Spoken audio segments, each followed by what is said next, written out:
Doctor Rakesh Pathak ji, आपके पास आना चाहता हूं। एक तरफ आप राहुल गांधी को देख रहे हैं, राहुल गांधी की अपनी राजनीति। आज आखिर क्या कारण है कि कुलियों का दल आता है राहुल गांधी से 10 जनपद पर मिलने के लिए? क्या कारण है कि रामचैत जो है वो फोन करते हैं मालिक से, भैया पे आ जाते हैं और राहुल गांधी उनकी मदद करते हैं?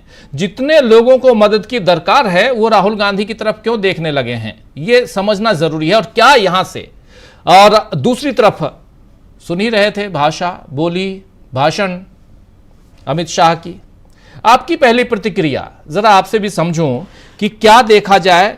विपक्ष की बात बिल्कुल सही कह रहे हैं, विपक्ष बांग्लादेश का और विपक्ष हिंदुस्तान का, दोनों में फर्क है। हम विपक्ष और सत्ता पक्ष की बात ही नहीं कर रहे हैं, लेकिन जो बांग्लादेश से सबक लेना चाहिए नरेंद्र मोदी को, जो बांग्लादेश में छात्रों ने किया है वो कितना गलत है कितना सही है, इस पे भी नहीं जाते हैं।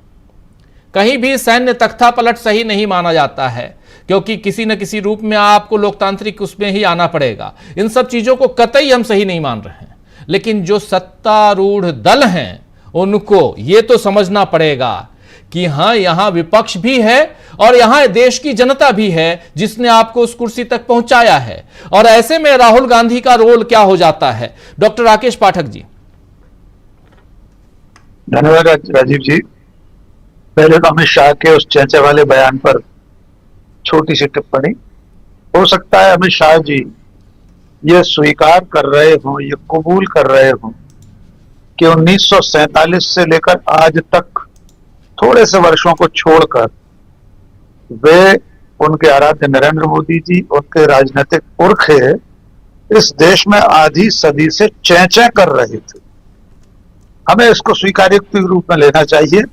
ये उनकी भलमनसाहत है कि वे स्वीकार कर रहे हैं कि वे 50 सालों से रो रहे थे इस देश में।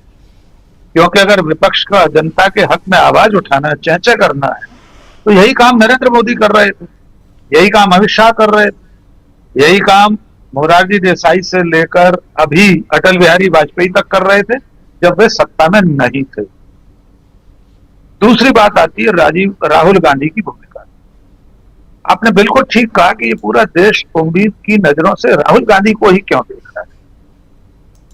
जो आशा और उम्मीद सत्ता के लोगों से करना चाहिए, देश में जिनके हाथों में कमान है देश चलाने की, जिनके पास कार्यपालिक शक्तियां हैं, उनसे उम्मीद करना चाहिए। चाहे वो चुना हुआ विधायक हो, सांसद हो, मंत्री हो या प्रधानमंत्री। जो सत्ताधारी दल में सरकार तीसरी बार बनी है, उनकी जिम्मेदारी है, लेकिन वे जिम्मेदारी नहीं निभा रहे हैं, इसलिए लोग राहुल गांधी के दरवाजे पर पहुंच रहे हैं। 2-3 मोटे उदाहरण देख लेते हैं जो हर कोई बहुत आसानी से बिना किसी राजनीतिक विचारधारा का चश्मा लगाए देखा जा सकता है। 1.25 साल से मणिपुर चल रहा है राजीव, प्रधानमंत्री झांकने नहीं गए। कुल मिलाकर 3 या 3.5 मिनट अब तक वे मणिपुर पर बोले 1.25 साल में। राहुल गांधी 3 बार मणिपुर हुआ है। अभी इतनी बड़ी आपदा आई केरल में, वायनाड में, प्रधानमंत्री के नाते क्या प्रधानमंत्री को नहीं जाना चाहिए था? क्या राहुल गांधी वहां भूतपूर्व सांसद है उस जगह के, इसलिए चले गए तो सरकार की कर्तव्य की तीसरी हो गई और सरकार सदन में गलत जानकारियां दे, गृह मंत्री आपदा की अग्रिम सूचना की गलत जानकारियां दे। तो जब इस देश के लोगों को यह लगने लगा है कि चाहे हाथरस में किसी बहन को आधी रात में जलाने का मुद्दा हो, चाहे मजदूरों का मामला हो, रेलवे के लोको पायलट्स का मामला हो, पुलियों का मामला हो, मजदूरों का मामला हो, ये समाज जितने लोगों से मिलकर बनता है, जितने हिस्से समाज के हैं, सबका दुख दर्द जानने और समझने के लिए अगर राहुल गांधी उपलब्ध हैं तो लोग उन्हीं के पास जाएंगे ना। मुझे तो ऐसा लगता है कि अब राहुल गांधी को या इंडिया गठबंधन को एक शैडो मंत्रिमंडल बना लेना चाहिए। राहुल गांधी छाया प्रधानमंत्री के रूप में तो काम कर ही रहे, वे हर जगह पहुंचते हैं, हर आपदा के अवसर पर पहुंचते हैं। हाथरस में अभी भगदड़ में मरे थे 125 लोग, राहुल गांधी वहां पहुंच गए थे। प्रधानमंत्री तो बड़ी बड़ी आपदाओं में ट्वीट करने की जहमत भी नहीं उठाते। मुझे लगता है किसी लोकतांत्रिक समाज में विपक्ष के नेता का इतना भरोसेमंद हो जाना ही सबसे बड़े नेता प्रधानमंत्री की कुर्सी पर बैठे हुए व्यक्ति के प्रति अविश्वास की निशानी है। यह सील ठप्पा लगा दिया इस देश के लोगों ने कि हमें प्रधानमंत्री से कोई उम्मीद नहीं है, नेता प्रतिपक्ष से हम सारी उम्मीदें लगाए बैठे। अब थोड़ा सा आगे बढ़ते हैं, पड़ोस में बांग्लादेश में जो कुछ हुआ प्रशांत जी ने बड़े विस्तार से बताया। एक दो तीन चीजें और जोड़ देते हैं राजीव। हाल ही में वहां भी चुनाव संपन्न हुए। कैसे चुनाव हुए पूरी दुनिया ने देखा। विपक्ष के नेता जेलों में थे, प्रत्याशी नहीं थे मैदान में चुनाव लड़ने के लिए। भारत में विपक्ष के नेता जेलों में जरूर नहीं थे, लेकिन चुनाव लड़ने लायक जो समतल होना चाहिए, जो लेवल प्लेइंग फील्ड हम लोग एक मुहावरे का इस्तेमाल करते हैं, वो कहां था राजीव जी। भारत में भी तो विपक्षी दलों के खाते, उनकी गुल्लकों पर ताला डला हुआ था। विपक्षी पार्टियों के पास रेलवे और हवाई जहाज के टिकट बनाने के लिए पैसे नहीं थे अपने नेताओं और कार्यकर्ताओं के लिए। दो मुख्यमंत्री सीटों के पीछे थे। मीडिया का हाल क्या था वो सर्वविदित है। तथाकथित मुख्यधारा का मीडिया, जो कि अब मुख्यधारा का मीडिया नहीं है। ऐसी स्थिति में जो कुछ बांग्लादेश में हुआ, लगभग वैसा ही वैसा चुनाव हमारे यहां भी हुआ। प्रशांत जी ने जो कहा कि जो लोकतांत्रिक संस्थाएं, संवैधानिक संस्थाएं हैं, उन्होंने अगर अपनी भूमिका सही तरीके से निभाई होती तो नरेंद्र मोदी आज सत्ता में नहीं होते। अंततः सारे औजारों के जरिए, उनके बेजा इस्तेमाल के जरिए आप तीसरी बार सत्ता में आ जरूर गए, लेकिन जैसे बांग्लादेश में छोटा छोटा असंतोष एक बड़ा ज्वालामुखी बन गया, भगवान न करे, खुदा न करे भारत में कभी ऐसा हो। एक बात जोड़ना चाहता हूं, वहां सैन्य तख्ता पलट नहीं हुआ राजीव। अभी तक की जानकारी के मुताबिक सेना ने कोई सत्ता से बेदखल नहीं किया, जनता ने किया है। और जनता तो तब सड़कों पर उतरती है जब उसकी उम्मीदें पूरी तरह खत्म हो जाती है।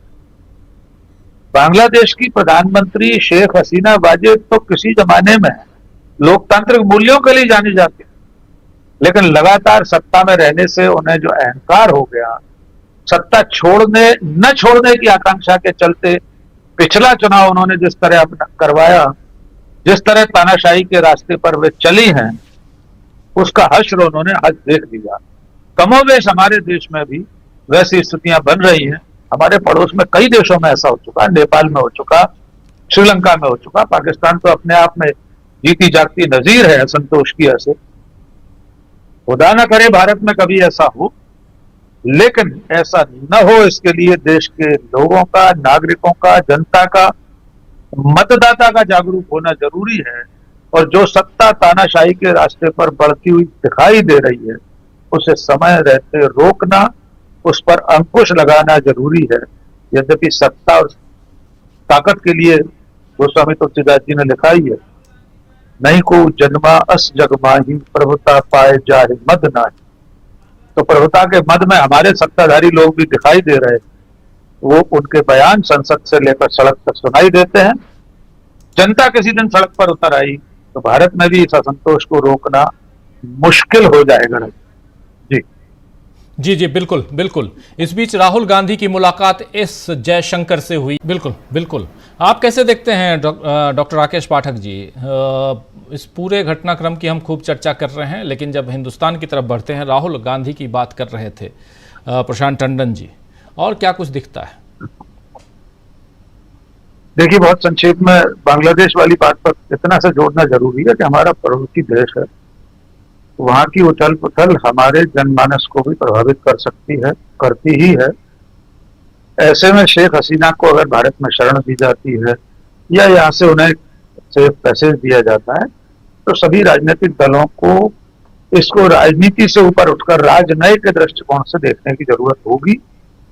प्रशांत जी की चिंता बिल्कुल जायज है कि हमारे ऐन पड़ोस में एक और पाकिस्तान बन जाए बांग्लादेश की जगह, वहां बांग्लादेश जैसा कट्टरपंथी कोई तबका सत्ता में बैठ जाए तो हमारे हित में नहीं होगा। जहां तक सवाल राहुल गांधी से उम्मीदों का है, हम लोग पहले इस पर चर्चा कर चुके हैं, लेकिन सरकार के पास राहुल गांधी से निपटने के कोई तौर तरीके नहीं।